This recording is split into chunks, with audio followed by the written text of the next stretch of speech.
start the recording. There we go. All right, we are on the seventh chapter of Daniel. If you'll flip to that place in your Bible. Um, and once again, let me remind you, if you've got questions right here at the beginning, always try and remember to take a pause. Do we have any questions or comments from the last lesson, chapter 6, that we were in, or any questions or comments about anything before we get No. started?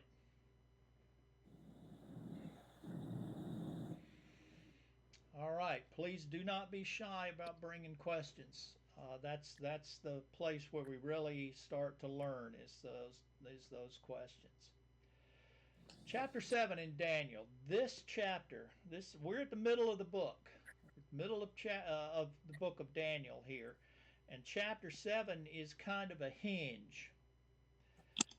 Remember, the book of Daniel is written in two different languages. It's written in Hebrew and in Aramaic. Um, the first chapter is written in Hebrew. The next five chapters, chapter 2 through 6, is written in Aramaic. That's the language of the, the nations, the Gentiles. And then starting in chapter 7 is the last chapter in Aramaic before the end of the book, from chapter 8 to the end, we have Hebrew back with us. So always remember when we're reading those 2 through 7, these are written in the Gentile language. So always keep that in mind, that this is a Gentile description that you're getting. Always remember that. And then starting in chapter 6, we're going to be back into Hebrew. Uh, Chapter 8. Chapter 7 is a transition. So we are starting now. Chapter 6, remember the last verse of chapter 6. And if you're at chapter 7, just look back one verse. Chapter 6, last verse. So this Daniel prospered during the reign of Darius and the reign of Cyrus the Persian. So this is the end of the historical part of Daniel. So 1 through 6 were pretty much a historical account of Daniel and his friends in Babylon. And we do have prophecy mixed in with that history, but those first chapters were history. Starting here in chapter 7, now we're going to flip. We're going to go to a more prophecy version of Daniel with history involved in it. So this is going to be when we start prophecy. And by goodness, remember, prophecy is difficult. Prophecy is a very difficult thing. So I'm going to try and remember to let you know when we're talking about my opinion or something that's more solid than my opinion. But always remember, what we're talking here is prophecy, and it's very, very difficult, very difficult. And do not think I'm an expert on this. I am just like you guys. I'm reading this straight out of the Bible and trying to make sense out of it. So the more people we have reading it, and the more people trying to make sense of it, the more we're going to get out of it that makes sense. So do not look at me as the almighty expert here, please. So, chapter 7. This is a pivotal chapter. We talked about Nebuchadnezzar's dream statue. Gold, silver, bronze, and iron, and then the iron mixed with clay feet. And all the representations that is of the national empires, the Gentile empires that started with Nebuchadnezzar and down through until until my thinking is we're still in that dream statue now. We're in probably the feet of iron and clay part of that statue now. Because remember, from the Nebuchadnezzar's dream, there was this rock that was not hewn by human hands that came out of the mountain and shattered those feet and destroyed um, the entire statue there in Nebuchadnezzar's dream. That rock, the interpretation of that, there's not much argument with that. That's Jesus. That rock represents, and Jesus coming to destroy those Gentile nations. So we've got that. Then we have the pronouncement um, on the last king of Babylon that we just read about last week, uh, where um, he he got a little out of hand and was drinking out of the sacred vessels from the temple, and God pronounced a judgment on him, and the handwriting on the wall, and that was the end of the Babylonian Empire there in chapter 5. So, uh, chapter 6, we're talking about the reign of Darius, who is now the next kingdom, the Medes and the Persians.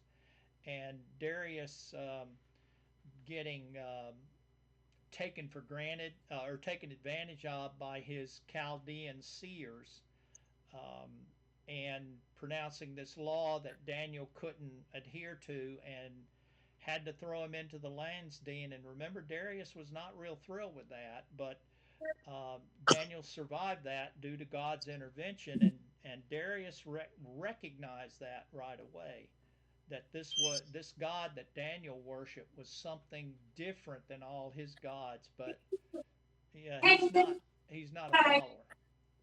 Yes, Bonnie. Okay. Well, Um, I'd like to interject something. Go You know, ahead, that's Jeff. the first time I just was thinking about it. That was the first time you ever saw a leader trying to find precedent.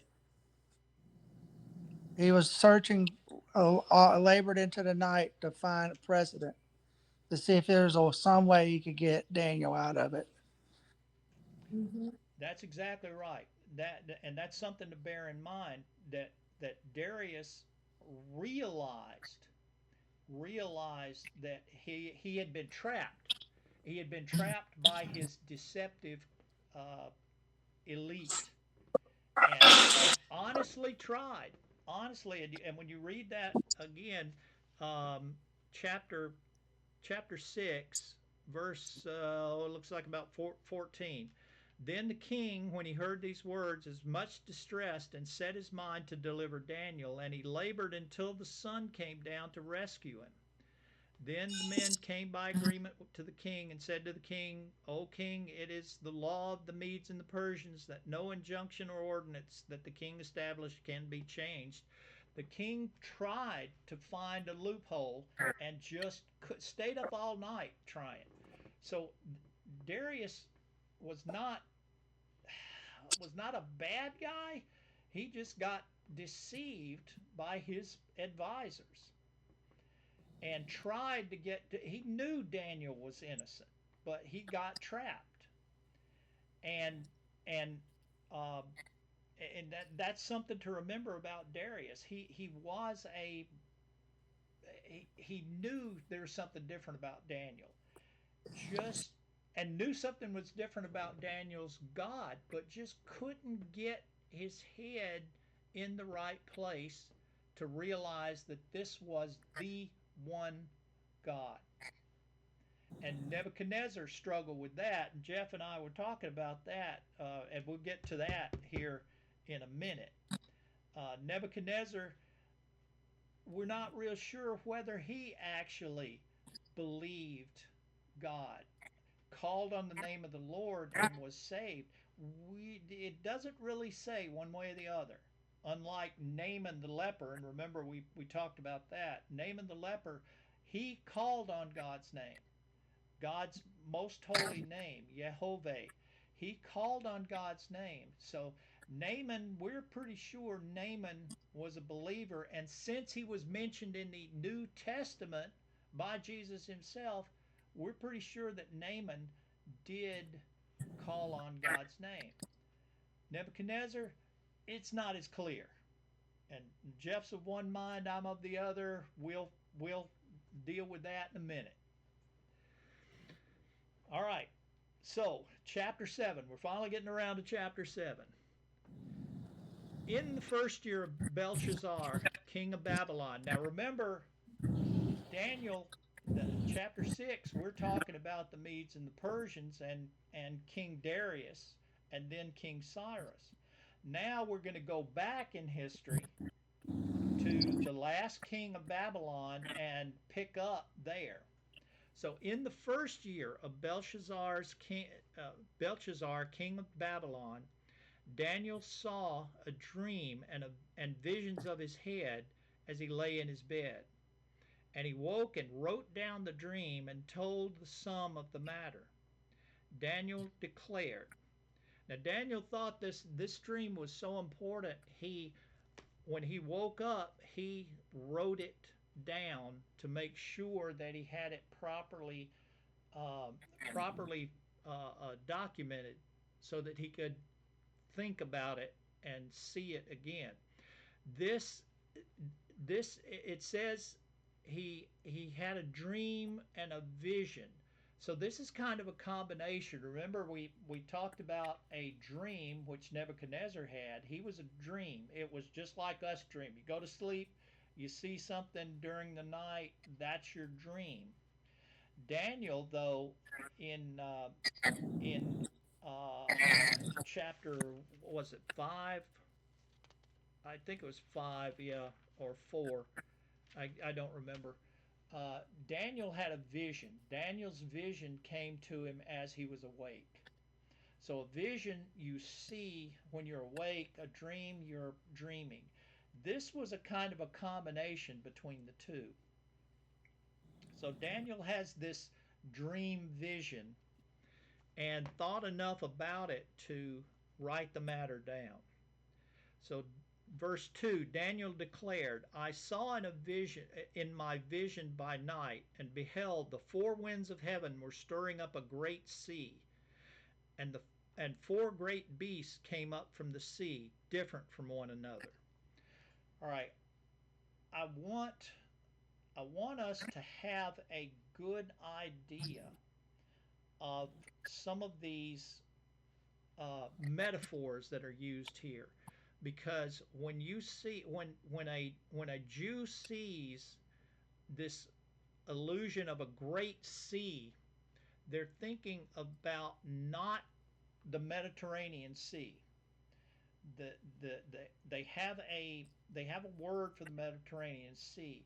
This is a generic term, a great sea, but it's also one that carries a tremendous image in the Hebrew mind.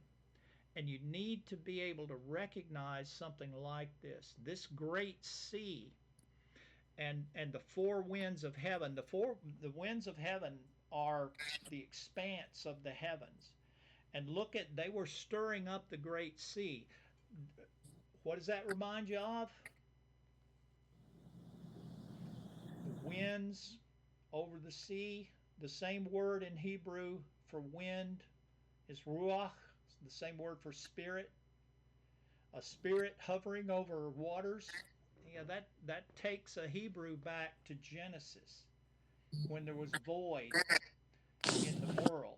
So the Hebrew mind is looking at this and thinking of a great winds coming from the heavens and stirring up a great sea. The sea in this is to the Hebrew chaos. The sea represents in this case chaos, so it's something that's not good. So these winds that are stirring up this great sea, this is something that distresses the Hebrew mind. And we see why in the next verse. And four great beasts came up out of the sea, different from one another. So this is a chaotic situation for the Hebrew mind. And here come these four beasts. Now let's take a look at it. The first, verse 4, the first was like a lion and had eagle's wings. Then as I looked, its wings were plucked off, and it was lifted up from the ground and made to stand on 2 feet like a man, and the mind of a man was given to it. All right. Here's where Jeff brought something up that I hadn't seen it before. But this is a beast that's like a lion. Now, the Hebrew also thinks of lions just like we do, as this magnificent, regal, king-like beast of the field. So this is a when Daniel sees this beast, it reminds him of a lion, but if you look, it says the first was like a lion. Now we're going to see that like a lot of times here in this first in chapter 7 and also all through Daniel. It was like a lion. So that means that Daniel saw something that reminded him of a lion, but it wasn't a lion. And you already see that it wasn't like a lion because lions don't have wings like an eagle. So this was something that Daniel saw. It reminded him of a lion, but it wasn't a lion. So look for that like a. We're going to see it again and again and again. So this was a beast like a lion, but it had eagle's wings. And as I looked up, the wings were plucked off. He was lifted from the ground to stand on 2 feet like a man, and the mind of a man was given to it. Now, I'd never thought about that. I just thought, okay, it's standing like a man. It's got to have a mind like a man. But Jeff brought up a point on Sunday. Jeff, you want to elaborate on that, or you want me to? You go ahead. You thought of this. Well, I look at it, if you read the King James, it says a heart of a A man was heart of a given man. to Yep. it. So, you got different versions, I guess. But in my mind, it's like for it to be a heart of a man, the other, if you read later, it will say the others are all called beasts, beast, beast, beast. Mm-hmm. But this one was the only one that was given a heart of a man. Yep. So that's why I felt like that Nebuchadnezzar must have been saved because he was humbled. And then when his sanity returned to him, he praised the Lord. Yep. So that's why I think this one kind of points at that Nebuchadnezzar might have been saved or a believer at least. And I had never I had I've read this before. I had just read right over that mind of a man. Now remember, here's Uh, another thing you got to remember when we're in Hold the on, I Old don't know what Testament. happened here. When the Old Testament says the the heart of the heart in Hebrew thought is where your intellect is. So when you see in the Old Testament, when they say the heart of a man or his heart was here, it's not talking about the way that we as Greeks and Western Greek Hellenistic thought was the heart is the seat of the emotions. But the Hebrew, it's the seat of the intellect. So when you see heart in the Old Testament, think mind. And that's my translation, the English Standard says the mind of a man. So the English the King James is a very literal translation. So it says heart in the Hebrew. It says heart, and it's this thing that thumps here. But to the Hebrew, this is where your intellect was, not your emotions. That came from the Greeks. So, Hey Norm, we're starting to have phone problems too now. It's the we can barely hear you even though our volume's all turned all the really? way up. All right, let me move the.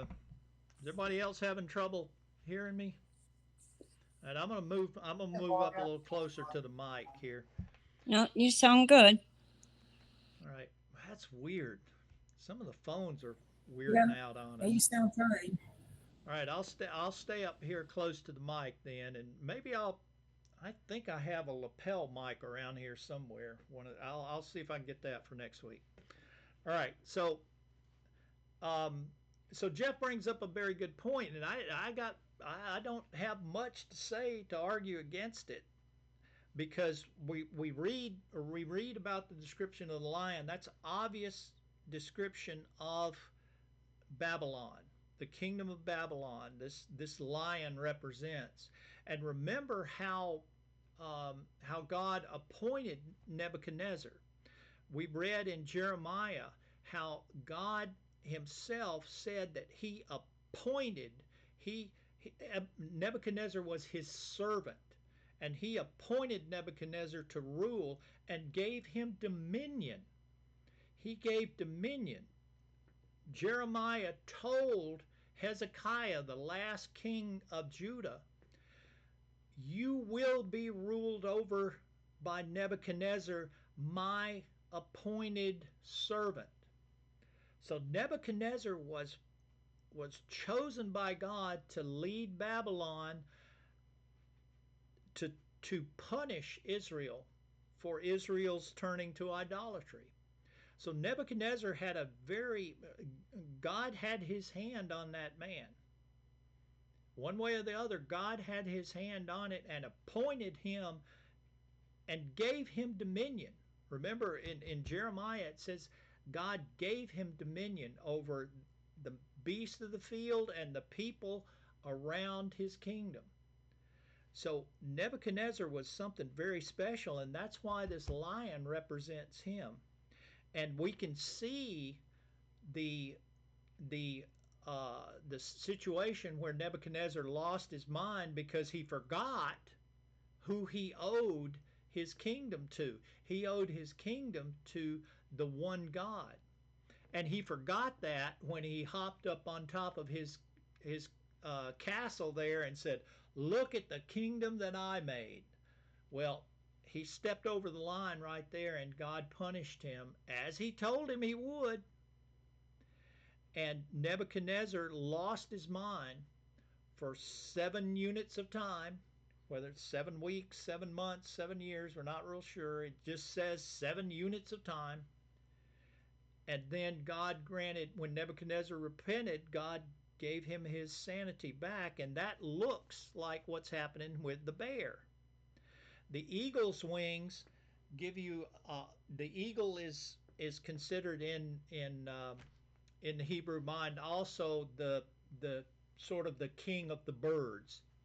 So another royal figure there. So the lion not only has the power of a lion, but it also has the the expanse of an eagle. An eagle is not bound by being walking along the ground. An eagle can soar over the country. So Nebuchadnezzar was like the king of everything here, and all of a sudden its wings got plucked off and was lifted and put as a regular man. So the lion was taught a lesson there by God in this first beast, and we can kind of see it in the history of Nebuchadnezzar there. So the lion, very very pointed representative of the head of gold in Nebuchadnezzar's statue, the first kingdom. Verse 5, and behold another beast, a second one, like a bear. There's like and remember, there were bears in the Middle East. There used to be before they got rid of them, but there were bears. Remember, Elisha was dealt with the bears and those boys that, yeah, there were bears there. So bear, a gigantic, strong beast, not regal, but still a very strong and powerful beast. And behold, another beast, a second one, like a bear. It was raised up on one side. It had 3 ribs in his mouth between its teeth, and was told, arise and devour much flesh. So the bear, second beast. So we automatically kind of assume, okay, there's the head of gold, Babylon. Now we get down to the silver chest and arms of Media Persia, the Medes and the Persian, the next empire. Still a great empire, great enough to conquer Babylon, but not not like Babylon, because God's hand was on Babylon. God's hand was on Babylon. God put Babylon there for a reason. And we've got the stump of Babylon that we talked about, Nebuchadnezzar's dream, where the tree was cut off and the stump was preserved and bound with iron and bronze. So we got that to deal with later on. But this is the Medes and the Persians uh, raised up on one side. There's a whole lot of of commentary on what raised up on one side means. None of it is real satisfying to me. I don't know what that raised up on one side was is about. It may be that there is the Medes and the Persians were co-leaders of this empire, and the Medes were never as strong as the Persians. So a lot of people say that it was on one side because the side that was on the ground was the Medes and the strong side was the Persians. Yeah, it could be. It sounds reasonable. Has any do any of you have a commentary that you've read that about this one-sided bear here? I don't have a real good explanation of that, other than maybe it's the Medes were not never as strong as the Persians. Uh, the three ribs is interesting because as we look backwards on history, the the Media Persian Empire conquered three large empires, Babylon being one of them. So most people think that these three ribs were the three major empires that the Persians conquered, and that sounds reasonable to me. Three ribs in its mouth between its teeth. So the Persians and the Medes had destroyed these three empires, and that was what the three ribs were. Then it was told to arise and devour much flesh, so the Media Persian Empire was turned loose. The bear. Second kingdom. Third kingdom, verse 6. After this I looked, and behold, another, like a leopard. Once again, it looks like there were leopards here in the Middle East. Leopards or panthers, either one. The leopard spots, the panther doesn't have spots, but it's still the same animal. A very swift, cunning predator. The leopard and the panther. Another like a leopard. It looked like a leopard. It looked like a panther that Daniel had seen, but it wasn't exactly like it. So remember that like a. It doesn't mean it was a leopard. It means it looked like a leopard, but there's something different. And we see the something different right here. A leopard with four wings of a bird on its back. And the beast had four heads, and dominion was given to it. And after this, in the night visions, behold, a fourth beast. All right, the leopard is the next, is the loins and the thighs of bronze. That would be the Greeks. So this was the Grecian Empire. The Greeks were very their conquering was very lightning quick. It was very Alexander the Great just swept across the Middle East, taking nation after nation. Um, So the leopard being a swift predator, the bird's wings on its back, this is indicative of the Grecian Empire that just swept across and conquered everything. And the four heads are important because when Alexander appointed four of his generals to watch over his kingdom, and after he died, these four generals ruled over four separate kingdoms, which was what was left of the Grecian Empire after Alexander died.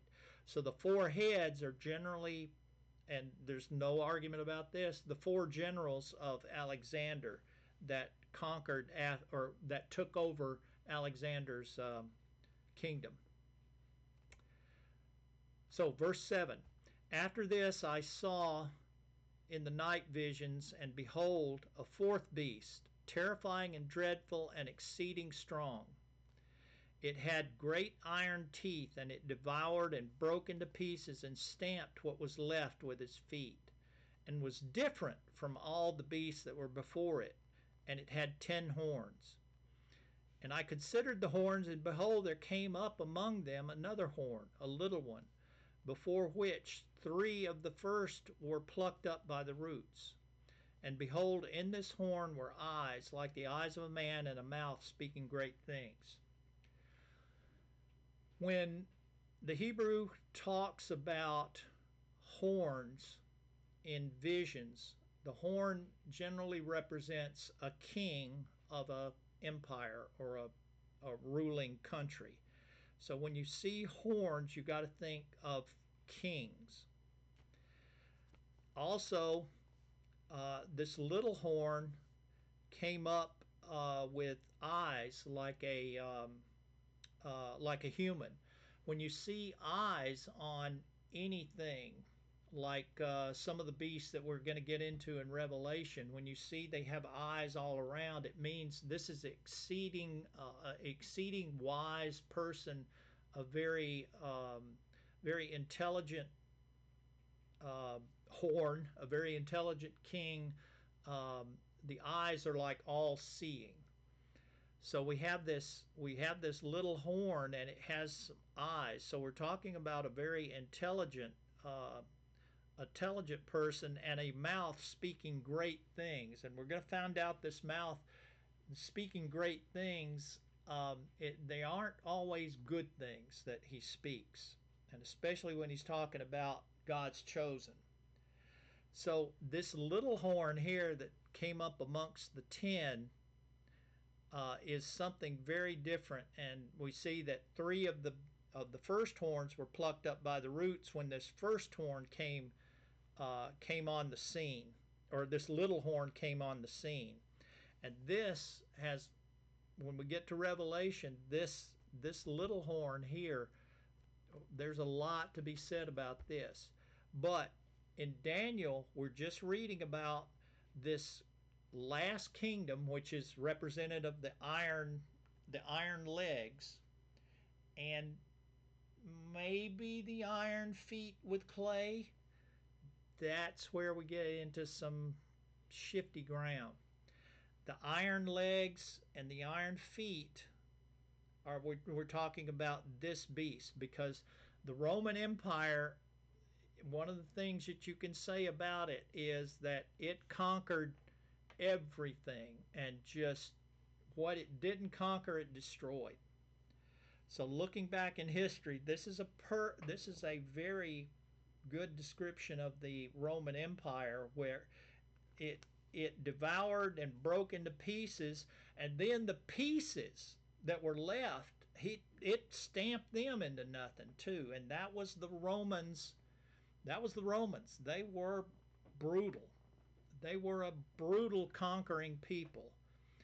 So it's a very apt description of the Romans. The 10 horns, yeah, we don't have enough time to deal with them tonight. But the 10 horns we're going to deal with next week as best we can, because we get a better description in Revelation. So we're going to talk briefly about those horns, what they could be, and and and some of the ideas that are floating around about them. But we're going to talk about them next week. So I think we're gonna call an end there on verse 8. So we've got the vision of the four beasts in Daniel. The next section here is talking about the one God, the Ancient of Days. Uh, this is a very important part of this prophecy also. So we'll start again with verse 9 here next week. Look at that. Look at that section. This is a make or break section here, this Ancient of Days piece. But there's the four beasts of Daniel, and we're going to talk about those beasts when Daniel gets his vision interpreted by an angel. So we're going to leave that here. We're not going to talk very much about the 10 horns next week until we hit that interpretation over there in the latter part of chapter 7. So read carefully, look over this, read chapter 7 again. We're going to go over it again. We might have to spend a couple more weeks on it to get through it to where everybody has a good idea of the pictures that we've been drawn here of these four beasts. All right. We've just got a few more minutes. Are there any questions left over about Daniel's vision here, or anything before it or after it? Any questions before we break up for the night?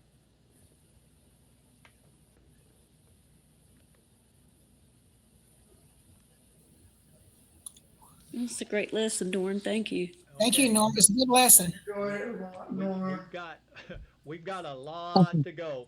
Talk Sunday. So read carefully, look backwards and forwards. We're going to try and untangle this mess, but it's a mess. It's a great tangle. So we're going to try and see this clearly, but read chapter 7 a couple more times, and next week we'll start on verse 9. Thank you, Norm. All Thanks, Bye, right. Norm. everybody. Have a good Bye, week, y'all. God everyone. bless Rest of the y'all. week. God bless. Good Bye night. bye. Bye. Night, everybody. Good night. Good night.